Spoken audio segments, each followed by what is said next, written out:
ritrovati, nuova puntata di Eventi del Territorio. Quest'oggi siamo a Pieve di Soligo, siamo alla prima edizione di Degustando e siamo in compagnia dell'assessore, il nostro amico Danilo Collot, assessore alle associazioni del Comune di Pieve di Soligo. Ben ritrovato Danilo, grazie mille dell'invito, è un piacere essere qui con te.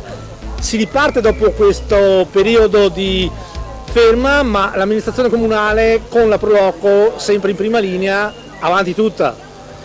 Sì, grazie appunto di essere qui e appunto noi stiamo ripartendo e la Proloco insieme all'amministrazione ha deciso di dare questo primo evento Degustando, che praticamente collima tutte le eccellenze del nostro territorio, delle nostre colline e del comune di Pieve di Soligo.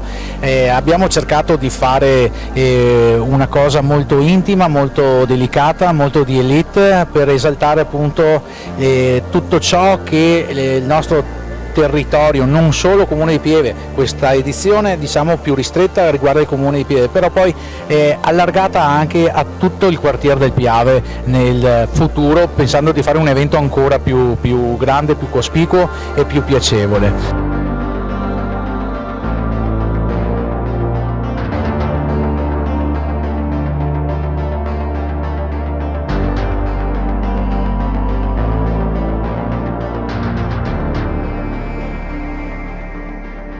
Abbiamo visto infatti che non è la solita sagra, ma è un evento a tema, cioè una degustazione dove il turista arriva, acquista un coupon, con questo coupon ha diritto a delle degustazioni ed eventualmente ha diritto ad assaggiare dei prodotti del territorio.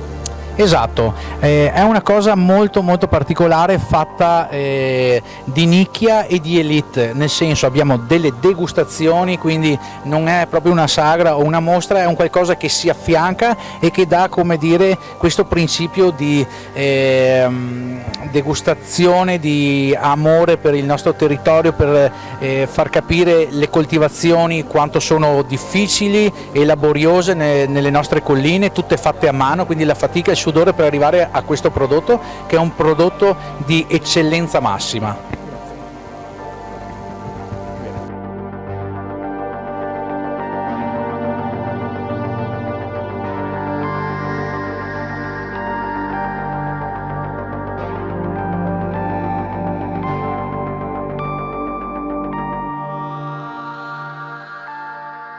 Innanzitutto voglio ringraziare tutti i volontari che sono stati presenti per questa manifestazione.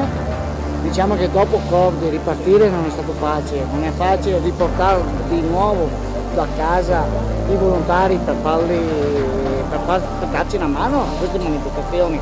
Ci crediamo a questa manifestazione, è la prima manifestazione che facciamo e ci crediamo perché anche Pieve di Soligo ha le sue cantine, ha le sue realtà vitivinicole ed è giusto che anche a Pieve di Soligo ci sia un salone del vino. Ci troviamo dietro il municipio su un bel cortile alberato, tutto bello elegante, e speriamo che venga gente. Beh, parlando così però mi ha fatto venire veramente voglia di andare in cassa, prendere un coupon e fare un giro di assaggi. Sì. Infatti qui abbiamo le cantine della zona di Pieve di Soligo e solo di OCG Conegliano Valle Diadema. Prodotti ormai già diciamo tranquillamente firmati che sono di alta qualità.